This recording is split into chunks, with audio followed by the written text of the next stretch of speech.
suis assez d'accord avec ce que disait Yohann Usaï à l'instant, c'est-à-dire qu'effectivement, on n'est plus dans la même logique que l'année dernière et qu'on dépend évidemment des vaccins et qu'on cherche à calmer un peu le jeu au niveau des réanimations et donc en amont de circulation du virus pour pouvoir laisser effectivement la campagne de vaccination donner ses premiers effets. Sauf que le problème, c'est que les vaccins, on ne les a pas. Les vaccins, la stratégie n'étant pas nationale. Il y a un calendrier qui est fixé. Non mais d'accord, mais si c'est le même calendrier que pour les lits de réanimation, je veux dire, on va rigoler dans quelques semaines. Ouais. Donc si vous voulez, il y a quand même un problème de crédibilité de ce gouvernement on a beaucoup parlé des masques, on a moins parlé des lits de réanimation, des tests, etc. On voit bien qu'il y a un continuum du mensonge, si je puis vous me permettre, ou en tout cas d'affirmations qui ne s'avèrent pas par la suite. De désorganisation. Et donc si vous voulez, le problème c'est que moi je veux bien tout ce qu'on veut, mais quand il y a encore quelques semaines, on l'a dit et redit, le gouvernement disait qu'on allait au 31 août, enfin plutôt au 22 septembre, s'il parlait de la fin de l'été, vacciner la totalité de la population adulte française, eh ben, on en est loin, parce que les cadences de vaccination...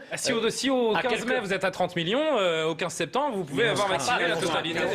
Mais on sera... 15 juin, pardon. Oui, on ne sera pas à ça, parce que... 300 000 par jour, c'est mal barré. Attendez, disons que on peut y arriver, mais on peut ne pas aussi y arriver. Pourquoi ? Parce qu'encore une fois, la stratégie de vaccination, d'approvisionnement en vaccins, qui est l'approvisionnement... C'est vrai, c'est qu'on n'a pas les garanties. L'approvisionnement en vaccins, c'est comme l'approvisionnement en armement au moment d'une guerre. Si vous ne savez pas à quel moment vous allez recevoir... D'ailleurs, le vaccin AstraZeneca, il a été remis en route pour une raison simple, c'est que quand vous n'avez plus de fusils d'assaut, vous sortez les fusils de chasse. Donc le vaccin AstraZeneca, le vaccin AstraZeneca est moins efficace que les autres, mais en l'absence de vaccins de manière générale, on n'a pas le choix. Je ne peux pas dire ça. Non, on n'a pas le choix. En fait, l'AstraZeneca n'est pas moins efficace. Les effets secondaires. En tout cas, les effets secondaires sont un peu plus élevés. C'est pas la même chose. En même temps, pardon, mais c'est pas Frédéric Durand et Jaïl Ramadan. Je me suis trompé. Les risques sont un peu plus élevés. Parce qu'en termes d'efficacité, je crois que l'étude écossaise monte à 94% d'efficacité pour AstraZeneca. Je vais partir de la logique que produit l'UNEF pour avoir ce genre d'atelier dit racisé.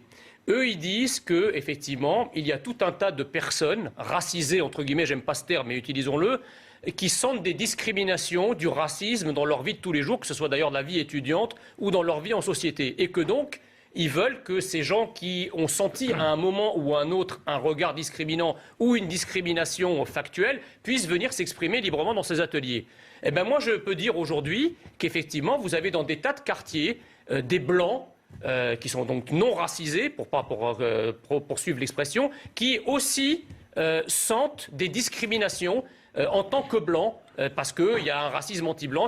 Dans certains quartiers, vous êtes battus, vous êtes mais l'un n'empêche pas l'autre, Jean Messia. Non mais attendez, laissez-moi finir.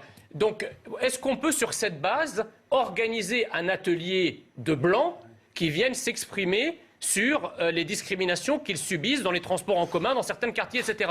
Imaginez à ce moment-là le tollé que ça serait.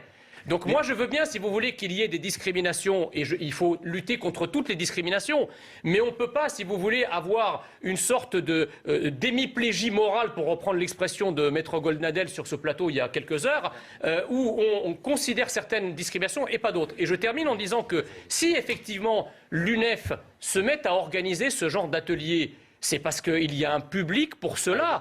C'est qu'il y a un changement dans la démographie. Et la politique. Non. Il y a peut-être un corps enseignant, qui favorise également cette atmosphère. On n'imagine pas, il y a 30 ou 40 ans, des ateliers racisés. Il y a un public, il y a un changement démographique d'étudiants, notamment d'origine africaine, ou des étudiants africains qui viennent en France. Il y a un changement de la population étudiante qui rend ce genre d'atelier. Peut-être. Mais attendez. On a été à l'université il y a une vingtaine, enfin pour mon cas, j'ai été à l'université il y a une vingtaine d'années. Il y a une vingtaine d'années, ça a beaucoup changé. Il y avait une immense mixité et pourtant le constat n'était pas le même. Non, mais attendez, aujourd'hui, le visage du monde étudiant a changé, il ne faut pas se leurrer. On n'imagine pas des ateliers racisés chez les étudiants polonais ou les étudiants tchèques. Pourquoi ? Parce que ces sociétés sont homogènes, ce qui n'est plus le cas de la France. Oui, tout à fait. Enfin, c'est celle qui résume le mieux cela, c'est la journaliste Alba Ventura, qui est sur RTL, dont je ne crois pas qu'elle puisse être qualifiée d'extrémiste de droite. Elle décrivait donc l'UNEF récemment en mai 2019 comme un syndicat anti-républicain, je cite, un groupuscule communautariste anti-blanc. Et elle décrit que ce syndicat, qui était très à gauche et très laïque, républicain, féministe, elle dit que ce syndicat a versé dans un combat idéologique racialiste, antisémite et indigéniste. Donc effectivement, Alba Ventura. ah bah oui, c'est typiquement, je veux dire, on peut pas mieux dire. C'est exactement cela. Donc c'est un syndicat anti-républicain, un atelier racisé. C'est un atelier raciste. Mais c'est parce qu'elle s'appelle Alba. Voilà, c'est un atelier C'est racisé. suspect. C'est un atelier raciste. Voilà, Oui, la manière dont l'UNEF organise ces ateliers interdits aux hommes, interdits aux noirs, interdits aux blancs, etc. Ce n'est rien d'autre qu'un néo-fascisme pour moi. Est-ce qu'on a le temps d'entendre Bruno Retailleau et Éric Dupond-Moretti si on interdit Génération, si on dit tout, qu'est-ce qu'on met dessus? Enfin, Si, je vais me est-ce que, en fait, il faut que chaque Français s'autorise lui-même à sortir? Bah oui. C'est humiliant et Fabuleux. crétin. C'est quand même fabuleux. Et puis bon, encore une fois, on peut s'étonner de ce caractère drastique et hautement contrôlé et surveillé des allées et venues entre régions. Et le contraste absolument incroyable avec des frontières nationales qui restent, encore une fois, ouvertes, avec des migrations qui restent non contrôlées sur le plan sanitaire. Non, mais c'est Tout pas ça est C'est que quand la même, prochaine émeute, tu rentres. ouais. Alors vas-y. Non, mais allez-y. Allez-y, mon cher. mais monsieur. c'est chaud, moi j'ai pas de problème. Mais c'est-à-dire que comme dans ces quartiers qui étaient évoqués il y a un instant, on ne peut plus y rentrer pour arrêter les trafics de drogue ou pour une quelconque raison. Maintenant qu'il y a besoin d'une attestation, ça va peut-être être là une bonne raison pour que les policiers puissent y rentrer et contrôler les attestations. Bah, bien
Non, mais c'est quand même incroyable ce qu'on entend. C'est-à-dire que en fait, les Français sont incapables de comprendre que lorsque le président de la République qu'ils ont élu prend la parole et leur dit, voilà, nous manquons de masques, le masque est indispensable, mais nous en manquons et nous les réservons aux soignants, les Français sont incapables de comprendre. Il y avait déjà des vols dans les hôpitaux. Les Français sont... Ils auraient dû le dire comme ça. Il y avait déjà des vols dans les Attendez, hôpitaux. mais quelle vision, quelle idée se font-ils des Français? C'est un cheptel de zébus qui sont complètement incontrôlables. Il faut arrêter. Je veux dire, les Français sont capables de... On leur a comprendre lâché les la choses. bride. Voilà. Zébu, vous dites Mais ça. non, mais c'est vrai, parce que enfin, les Français sont capables de comprendre. Alors, Quand Zébu, pardon? c'est ce qu'on dit. Bah oui, quand Zébu, c'est plus soif. Non, Mais sur les masques- voilà, mais moi je suis radicalement contre le mensonge en politique, parce que quand, Elisabeth, tu dis le mensonge en politique, c'est populiste, enfin tu disais ça comme si c'était populiste, au contraire, je crois que le mensonge, en l'occurrence Non, sur la c'était la dernière année, démission de- ça a été la marque mais de je suis fabrique pas plus là. du progressisme. Bon.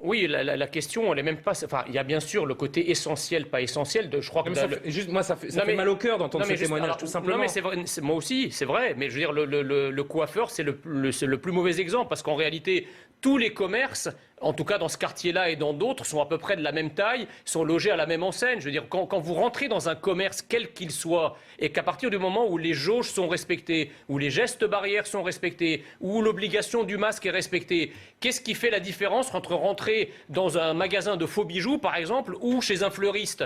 Aucune. Donc, si vous voulez, c'est même pas la question. Non, mais faux bijoux d'un magasin d'accessoires ou ce que vous voulez. Je veux dire, voilà, un magasin de mode de manière générale. Quand vous rentrez dans un magasin de fringues, vous n'êtes pas plus en danger que si vous rentrez chez un disquaire ou un libraire. Mais bien sûr. Donc la question, c'est le message que passent ces commerçants qui ne comprennent pas pourquoi ils sont fermés. La notion d'essentiel, non essentiel, n'est pas pertinente en l'espèce, et en tout cas, c'est pas là-dessus, que c'est pas sur cet élément que la politique du gouvernement va être lisible. Loin de là. Je pense que c'est important parce que moi, j'entends beaucoup et je voit surtout sur les réseaux sociaux des tas de gens, vraiment qui se comptent par centaines, sinon par milliers, qui nous disent nous sommes des cobayes de la vaccination, etc. Je rappelle quand même qu'un pays comme Israël, qui est quand même un pays très à cheval sur sa sécurité nationale, qui est quand même entouré, je dirais, de pays... Qui est un pays en guerre depuis, etc., sa création. A vacciné son armée.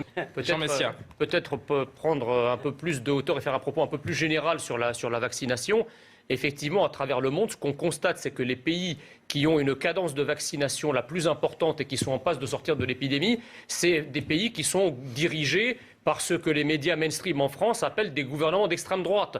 Les États-Unis. Sauf les États-Unis. Les États-Unis, c'était Trump qui avait tout verrouillé avant de partir. Donc Biden est en train de récolter les efforts de Trump. Israël, c'est Netanyahou, c'est pas la tasse de thé des médias français. Boris Johnson en Grande-Bretagne, ça n'est pas le cas. Et les autres pays, par exemple comme la Serbie. Et vous n'avez pas cité Bolsonaro, bizarrement. Vous avez oublié Bolsonaro.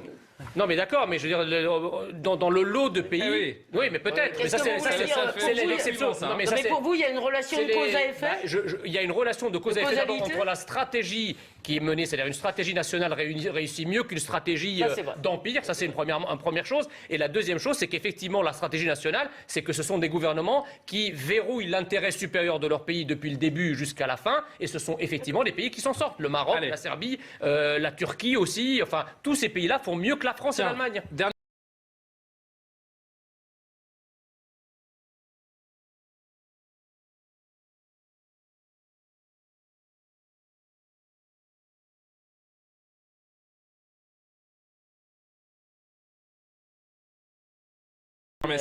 Je suis assez d'accord avec ce que dit Elisabeth Lévy, c'est-à-dire qu'on ne comprend pas trop qu'on nous pousse à vivre dehors, mais avec une attestation. Donc autrefois, enfin jusqu'à présent, quand on était dans l'illégalité, on parlait d'état d'arrestation. Emmanuel Macron a inventé l'état d'attestation. Voilà. Donc je ne comprends pas très bien à quoi ça sert. Je ne comprends pas, franchement. Soit on fait un confinement vraiment strict, qui est la seule méthode, si vous voulez, pour casser la dynamique du virus et la pandémie. Mais ça, je crois que les Français n'en veulent pas. Et d'ailleurs, je n'ai jamais été pour non plus. Mais encore une fois, ce qui est incompréhensible dans cette histoire, c'est qu'on est prêt à isoler des régions où le virus circule fortement. Très bien. Mais pourquoi ne pas finalement isoler ou confiner les populations les plus fragiles? Parce que ce sont ces populations-là dont le taux de mortalité et de létalité est le plus important. Vous comprenez? Mais les populations les plus fragiles, on les a vaccinées ou on est en train de les vacciner. On se rend compte d'ailleurs qu'il y a un rajeunissement des personnes malades parfois. Non, pas tant que ça. Enfin, le problème, c'est que en fait, le seul critère sur lequel le gouvernement prend toutes ses décisions, c'est le taux de saturation des réanimations. Mais le grand paradoxe, c'est que depuis le début, le gouvernement n'a rien fait pour que le taux de réanimation soit faible ou en tout cas baisse. C'est-à-dire qu'il aurait fallu, si effectivement la saturation hospitalière est la question et la saturation des réanimations est la question, il aurait fallu depuis le départ, depuis maintenant plus d'un an, monter les capacités de réanimation, monter les capacités hospitalières pour pouvoir justement éviter ce genre de choses. Or, il n'a rien. Il prend un critère sur lequel il n'a aucune action depuis le début. Mais je voudrais ajouter un truc. Allez-y, je voudrais qu'on voit un petit sujet.